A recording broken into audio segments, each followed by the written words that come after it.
Breaking. The lie is over. The silence has been broken. For 6 months, the British people have been living in a state of suspended animation, sensing that something was wrong, feeling the ground shift beneath their feet, but unable to see the machinery moving in the dark. That era of blindness ended tonight.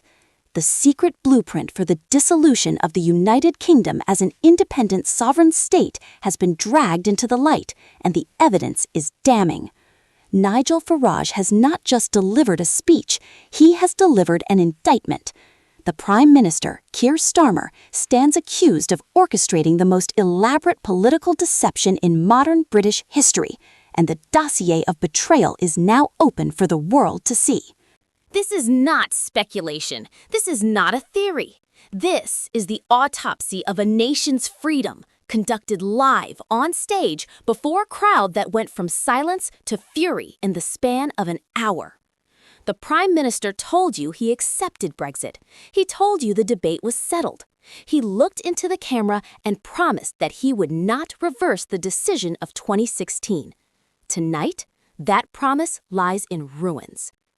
Farage has exposed a covert operation running deep within the civil service and the Cabinet Office, a plan designed to erase the borders, the laws, and the identity of Britain, not with a bang, but with a signature on a document you were never meant to see. The scale of what has been uncovered is terrifying. Farage stood at the Excel Center and peeled back the layers of the government's reset strategy, revealing it to be nothing less than a calculated surrender. The Prime Minister is not negotiating a new relationship with Europe. He is negotiating the terms of British vassalage. The plan is precise, it is advanced, and it is already in motion. The government is banking on your exhaustion. They are banking on the fact that you are too tired from the cost of living crisis to fight for your democracy again. They are wrong. Stay with this, because what Farage exposed about the secret laws being drafted right now will change everything you thought you knew about who really runs this country. The center of this betrayal is a mechanism so technical, so boring, and so deliberately complex that the media has refused to cover it. It is called dynamic alignment. To the average voter, it sounds like efficiency. To the constitutional expert, and now to Nigel Farage, it is a loaded gun pointed at the head of Parliament. Farage revealed that the government is preparing legislation that will force the UK to automatically copy and paste European Union laws into British statute the moment they are passed in Brussels.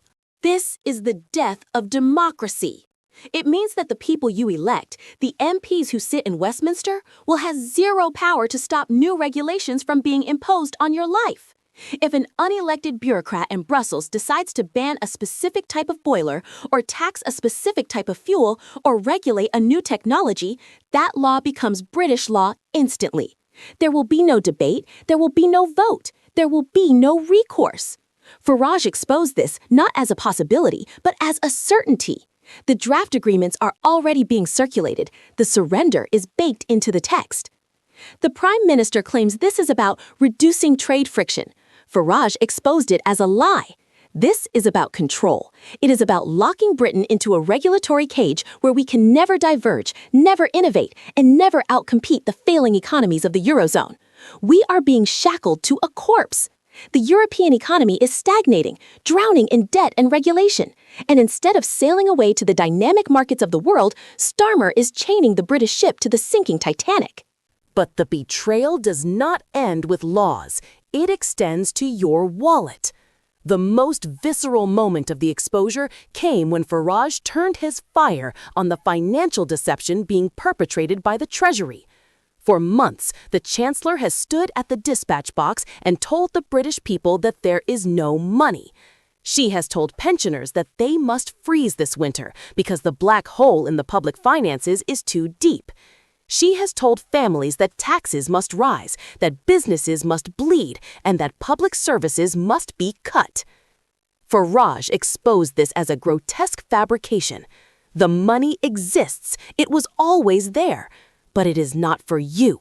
It is for Brussels. He detailed the secret negotiations regarding the Safe Fund and the European defense pacts, revealing that the entry fee for these clubs will run into the billions. The government is preparing to hand over vast sums of British taxpayer money to the European Union for the privilege of sitting at a table where we have no vote. This is the definition of a tribute payment. We are paying for access to a club we voted to leave.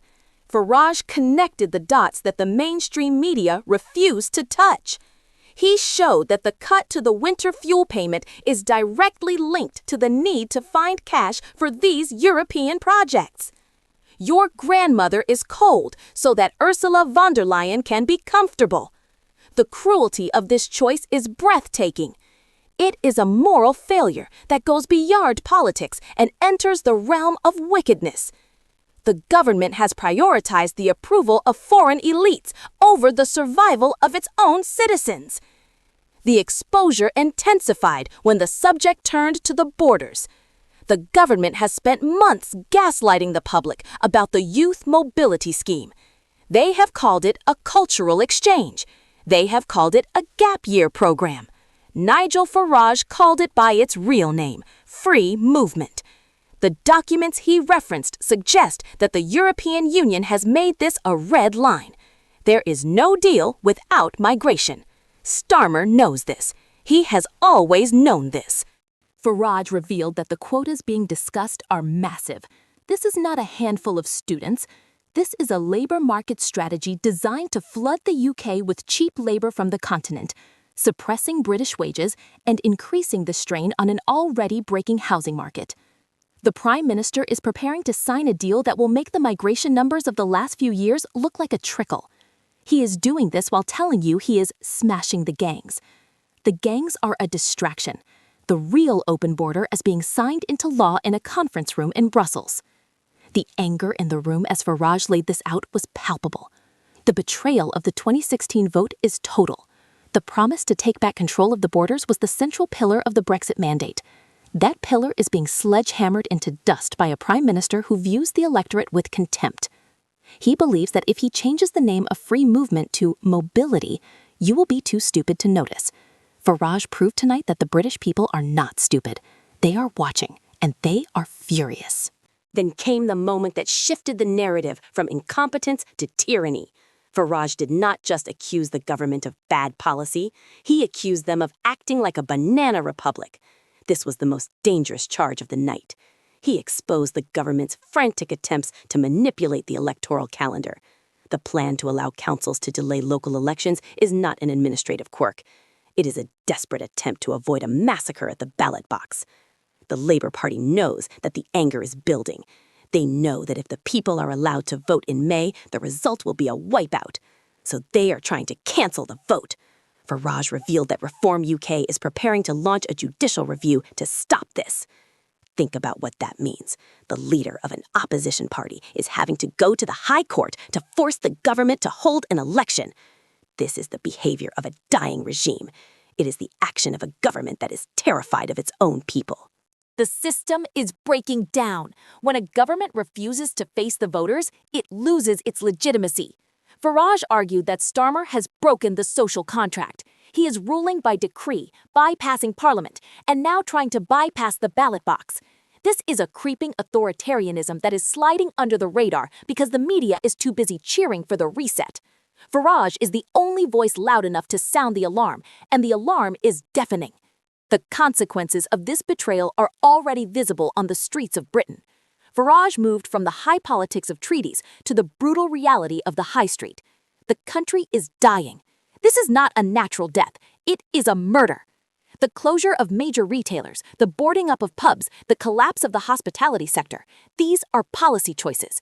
The government has decided to tax the small business owner out of existence to fund its European ambitions. The pub is the soul of the community. It is where the nation talks, and it is being destroyed. Farage painted a picture of a country that is becoming a dormitory, a soulless collection of housing units where people work, pay taxes, and die, without culture, without community, and without joy. The Roundheads in the Treasury have declared war on the British way of life. They are raising business rates and energy taxes to align with European standards, knowing full well that the local landlord cannot survive. This is a cultural erasure. A fragmented population is easier to control. A population that has nowhere to meet is a population that cannot organize. Farage argued that the destruction of the high street is a feature of the new system, not a bug. They want you isolated, they want you dependent, and they want you silent. The humiliation extends beyond our shores. Farage brought up the disgrace of the British traveler. The scenes at Prague airport, where British citizens are forced to queue for hours while EU citizens breeze through electronic gates, are a deliberate punishment. The government knows this. They could fix it. They could negotiate reciprocal access tomorrow. They choose not to. Why? Farage's answer was chilling. They want you to suffer. They want you to stand in that queue, tired and humiliated, and think, this is what we get for leaving. It is a psychological operation. The government is weaponizing the incompetence of European borders to break the spirit of independence in the British people. They are complicit in the punishment of their own citizens. It is a level of self-hatred that is unique to the modern British establishment. The economic reality is that we are chaining ourselves to a loser. Farage destroyed the economic argument for the reset in 3 sentences. Germany is in recession. France is bankrupt. The Eurozone is failing. The idea that we can grow our economy by aligning with a stagnant bloc is a delusion. The future is in the East. The future is in America. The future is in the Commonwealth. Yet Starmer is turning his back on the world to focus on a narrow strip of land across the channel. He is ignoring the trade deals with India. He is jeopardizing the relationship with the incoming Trump administration. He is burning bridges with the dynamic economies of the world to build a tunnel to a museum. Farage exposed this not just as a betrayal of sovereignty, but as an act of economic suicide. We are voluntarily adopting the rules that destroyed European innovation. We are importing their stagnation. The government's defense is non-existent. Since Farage dropped this dossier, the silence from Downing Street has been absolute. They have no answer. They cannot deny the documents exist because they wrote them. They cannot deny the meetings happened because the minutes are there. Their only strategy is to attack the messenger, to call Farage divisive, to label the truth as misinformation. But the label won't stick. The facts are too stark. The black hole excuse has collapsed. The people now know that the austerity they are suffering is a choice. It is a choice to prioritize the European project over the British people. Every time a pensioner shivers this winter, they will know it is because their money is sitting in a vault in Brussels. Every time a small business closes, they will know it is because the regulations were written in a foreign capital. The connection has been made. The veil has been lifted. We are approaching the point of no return. Farage warned that once the dynamic alignment laws are passed, the trap will shut. It will be almost impossible to undo. We will be in a position where to repeal a law, we would have to break a treaty, triggering immediate economic punishment. It is a carefully designed prison. The walls are being built right now, and the Prime Minister is holding the trowel. The anger in the country is changing. It is shifting from frustration to rage. The rise of Reform UK in the polls is the early tremor of the earthquake. The public has realized that the two-party system is a cartel. The Conservatives failed to deliver Brexit. Labour is actively reversing it. There is no difference between them. They are both managed by the same civil service, advised by the same think tanks, and beholden to the same foreign interests. Farage has positioned himself as the only man standing between the people and the abyss. His threat of legal action over the elections is a line in the sand. It is a message that the opposition will not play by the polite rules of the Westminster Club anymore. If the government breaks the law, they will be dragged into court. If they try to sell out the country, they will be exposed on every stage in the land. This is the end of the era of stability. The government thought they could manage the decline quietly. They thought they could boil the frog slowly, taking away your freedoms one by one until you didn't remember what you had lost. Nigel Farage has turned up the heat. He has alerted the frog. The reaction will be explosive. The warning from the veteran Labour MP Graham Stringer that his party will flop if it betrays Brexit is already coming true. But flop is too soft a word. If Starmer proceeds with this plan, the Labour Party will not just flop, it will be annihilated. The Red Wall didn't lend its votes to Labour to see their country sold off for parts. They voted for change, not for a return to 2015. The betrayal is personal. It is about dignity. It is about the right of a nation to say no.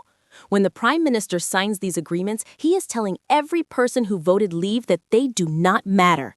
He is telling them that their voice is illegitimate. He is telling them that he knows better.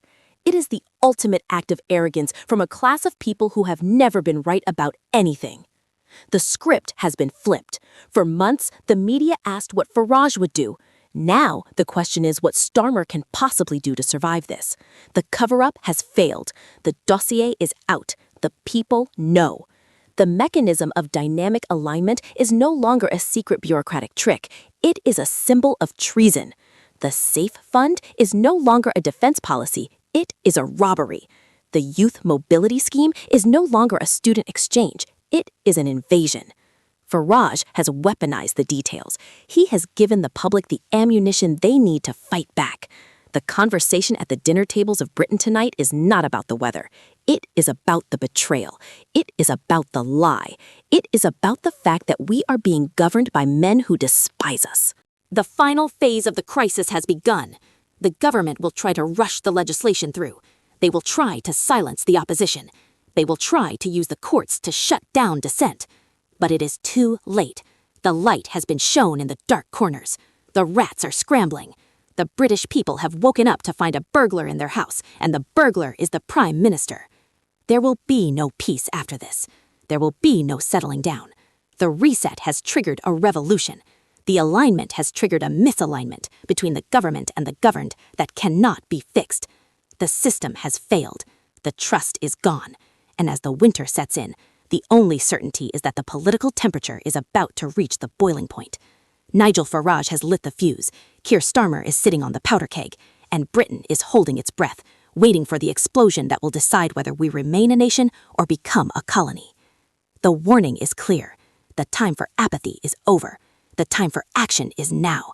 They thought you were sleeping. They were wrong. You are awake, and you are watching the great betrayal unfold in real time.